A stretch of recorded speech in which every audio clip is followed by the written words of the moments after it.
Hello, good day, my favorite people, my blessed listeners, and my esteemed viewers. You're all welcome to Honey Cubes. I'm your host, Pastor Chibuzo AGO4, and this is Honey Cubes. You're welcome, you're welcome. God bless you real good. Today we're doing something different. We're going on video and we're doing an interview. And I have today a friend of mine. She will introduce herself. We're going to look at the topic that has to do with managing long distance relationships. Long distance relationship, how do you manage it? How does it have effect on marriages and single people in a relationship? So I will just kick off this interview by allowing my friend Mrs. Bukola Adeni to introduce herself. Buki? Thank you very much, Pastor Chibuzo. It's great to be here, and I greet all the viewers on this call. My name is Bukola Adeni. I'm a Christian in my early 40s. I'm married and I have a 7-year-old son. I'm a learning and development professional. I've worked over the past 15 years in different industries: management consulting, FMCG, banking, and shipping and logistics. Well, well-rounded lady, a professional, a mother, a wife. Exactly the kind of person we want to have here today. So, Buki, how long have you been married? Well, good question, Pastor Chibuzo. I've been married for 9 years and 5 months now, and counting. Wow. So we're almost reaching a decade. Almost a decade. Congratulations in advance. Thank you. All right. So, Buki, talking about long distance relationship, how in that 9 years, how many years have you been apart? Okay, so in the 9 years, we've actually been apart for most part of it, and I would explain. Yeah. Okay, so in the first 8 years, my husband was working in another city in Nigeria. He's a medical doctor, and he was doing his residency in another city. So because we knew that it was going to be, it was time bound, we knew that he would still have to come back to Lagos. He was to come back to Lagos once he's done. So we lived apart for the 8 years. However, we're visiting during that period. We're spending the holidays together. After the 8 years, my husband moved back to Lagos and we were together for about 5 months. Then I traveled on an international assignment from work, for a period of time. In that process as well, he traveled outside the country for a short-term program. However, we have kept in touch. We still saw last month, for instance. Okay. We have kept in touch, despite the long distance. Okay, so what are the challenges? There are lots of people in this kind of relationships, and many of them, the relationships are falling apart, whether they be singles or they be married. So what are some of the challenges that you see in long distance relationships? Okay, so based on my experience, some of the key challenges that I have observed in long distance relationship is number one, when your husband or wife is not physically, or if it's a relationship, if your partner is not physically present, there are times that you want to make certain decisions on the spot, and you need your partner's input. If you don't get that input and you make that decision by yourself, your partner may not be happy about it, and that could cause a rift in the relationship. Secondly, sometimes you want your partner to be there physically because you just want to have a conversation. Sometimes, they say women gist a lot. You just want to chip in something, talk to him or her, and the person is not there. You might not remember when you're doing the video call or you're chatting, but when the person is there physically, that thing comes to your mind. Thirdly, when your partner is not around, there are certain events. It could be family events, it could be school events that you want him or her to be in. But because your partner is not there, you have to go alone. And when you see other people, other couples, you're sort of missing your partner. You wish that your partner was actually there physically with you. So those are just some of the challenges that that I believe that I have also faced. You didn't mention, what about the emotional part? Of course, there is the emotional part as well. You are, because you're alone. Yes, so there's the emotional part as well. Of course, especially married a couple, you're there alone. Your partner is not there. Sometimes you want to stay close to your partner, and your partner is not there. So of course, that is also a very, very big part. So in all these 9 years, and you've stayed alone apart for some time, how are you managing, because you're still in the relationship and there's still distance? So how are you meeting those challenges? Okay, thank you very much. First of all, putting God at the center of it all, I would say that there will be challenges because it's long distance, and even if it wasn't long distance, even people that are together still face challenges. But what will set one apart is how you manage the challenges. And one thing that has worked for me, and I'm still learning, I'm not there yet, it's communicating. You can never over communicate. For every little detail, you need to share with your partner. Because there are times that I may have missed out some details that I thought was not relevant, but actually it is relevant. And if you don't share with your partner, it looks like you're keeping a secret. Keeping a secret, exactly. So as much as possible, share, phone calls, video calls, thanks to technology now, instant messages on WhatsApp. So as much as possible, right? So I also share updates. I send pictures. I love taking a lot of pictures. And sometimes I can take the same picture but different ways, different styles. And also I take pictures of events and situations. So that way my husband is carried along. He knows what is happening. So let's say we are, for instance, painting is going on in the house. He can see how it's going. We want to make a decision, for instance, on what type of bed sheet to buy. I'm just giving an example. I can share pictures with him. We can agree together. So little things like that actually goes a long way. So communicating with your partner and letting him or her know that yes, we are still together, even though we are actually apart, we're still together. Another key thing that has helped me, and I would say that's even number one, is that we have a goal on how long we are going to be apart for.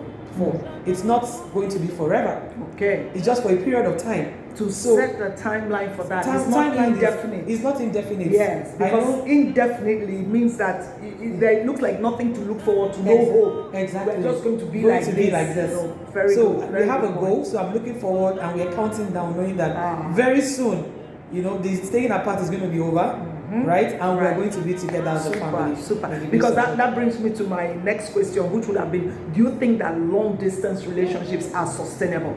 Are they sustainable? Can people sustain long distance like that? I mean, there are people who are dating, they are not yet married. At least the marriage people, I feel that there's already a commitment.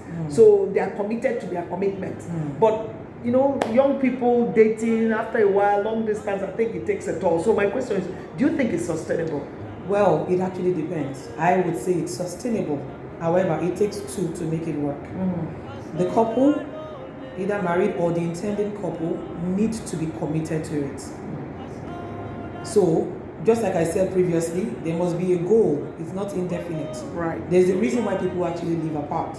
It could be that one of the partners is in school, somebody is working in another city or on an assignment, and the two people cannot be together. So it takes two to make it work. That commitment, knowing that this is just for a period of time. Exactly. And whatever it is, they are committed, they are intentional to put in the work and the efforts to make the relationship or the marriage work. So it takes the two to make it work. And most importantly, it takes the grace of God, again, to make it work. Well, in a way, you also answered my next question, but people feel that long distance relationships are not sustainable and would eventually lead to a divorce or a breakup of relationship, especially in uncommitted couples, okay? Like I said, people who are already committed to the marriage, by their commitment, they could last it. But even at that, it puts a strain on the marriage. So do you think it could lead to breakup?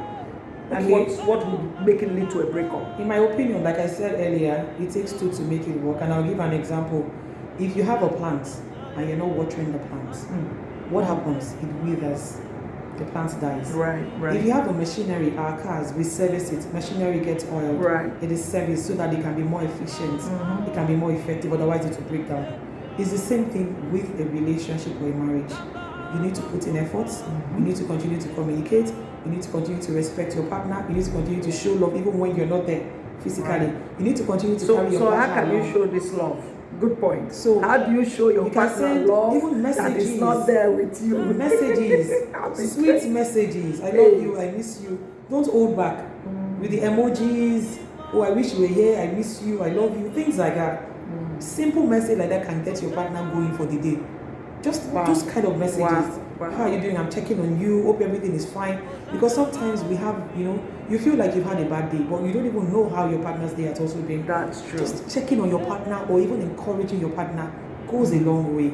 Those things actually keeps you going. Wow. It keeps you going, and that's really how it is. So it really takes like you said. I like what you said about showing love. Yes. Sometimes they say there are two things they say. Absence makes the heart fonder. And then there's another one that says out of sight is out of mind. So I don't know which of them is the one that is really true. Whether the absence makes the heart fonder or out of sight is out of mind. So I think people need to choose which of that saying, really works for them. And you said showing love. I think that's a great way of putting it. And like birthdays, Valentine's Day, you go the extra mile, especially because your wife is not in that vicinity. I think if you take the extra mile, I know a friend of mine on his wife's birthday, he arranged a cake with a friend, everything. They had such a blast, went to her office, his friends went and surprised her. Wow. Oh, she was on top of the world, She felt honored, loved, revered, cherished. So I think the fact that our spouse is not around doesn't mean that we shouldn't show love. Look for creative ways. Be creative to show love. And just like what you said about surprise, my spouse he came around last month. We were not expecting him. It was a surprise visit. Now seeing him, it really blew my mind. Wow. So again, that's one way to show love. Indeed. So something that you were not expecting, and your spouse just does. So I think we're coming to the end of it. But how would you advise couples living in long distance marriage? I mean, especially the area of emotions. Being together. The touching, the feeling, the being together. Sometimes you feel like being with your spouse, as you said, and sometimes it seems to encourage infidelity. It seems to encourage infidelity. The men having to fulfill their bodily urges, and women too. Women are not left out. Women also want to fulfill their bodily urges, and they may stray. So this is a concern. How would we manage this kind of situation? Okay, thank you. First of all, I would say that be sensitive to your spouse's needs. If you don't stay close, even though you are apart, if you don't stay close in terms of sharing updates, sharing how your day went, you will not understand how your spouse is feeling. Right. There's a way you can actually feel the pulse from the tone of the message. Right. So you need to understand. I like that. What to say, how be to sensitive, how to encourage your spouse. So that way you would see that there will be a very strong connection. It feels as though you are together, but you're actually not together. The communication, I talked about it. Nothing is silly. Nothing is too. You cannot say that you're over communicating. Don't make assumptions. Sometimes then I used to be, and I know I'm still learning. I just assume, he's fine with it. He might not actually be fine with it. I assume, maybe he knows. No, he might not know. So you need to provide all the relevant information to your spouse and not leave any information behind. When it comes to making decisions, that's a very big one as well. Make decisions with your spouse in mind. Don't make the decision alone. Even though your spouse is not there, exactly, you need to be able to let your spouse know what to do. What does he or she think about the situation? How does he or she think you should proceed? And don't be a one-man army. The Bible has said that two shall become one. So always have that at the back of your mind. Wow. Thank you, Buki. It's been a wonderful time having you here, Buki. Wonderful. Thank you for all the tips. Communicate. Don't be alone. Use the technology to communicate. Make sure even the decision to be in long distance is agreed, by both of you. Do things together. Be in each other's life even though you are apart, okay? And communicate. Be sensitive to each other's need. Do surprise things. Show love even from a distance. Don't make decisions alone. Carry each other along. Be in each other's day, at least thanks to the devices that we have. Yes. And I believe that as she said, there must be a goal, okay? To when this will end. It cannot be continuously. You can't just live in that vacuum. There should be a plan that you're working towards. So thank you, Buki, for coming over. And this again is Honey Cubes. and I believe that God has blessed you through this interview. I pray for every one of you going through some rough patches in long distance relationship, under stress or under some kind of concern. May the Lord meet you all at the very point of your needs. I pray blessings upon your relationships. I pray it's fruitful in the field with the grace of God. And truly, I will see you next week as we come back again on Honey Cubes 97.7 Love FM. God bless you real good. Bye. Bye. Thank you, Bookie. Thank you Bye. very much, Pastor Chibuzo.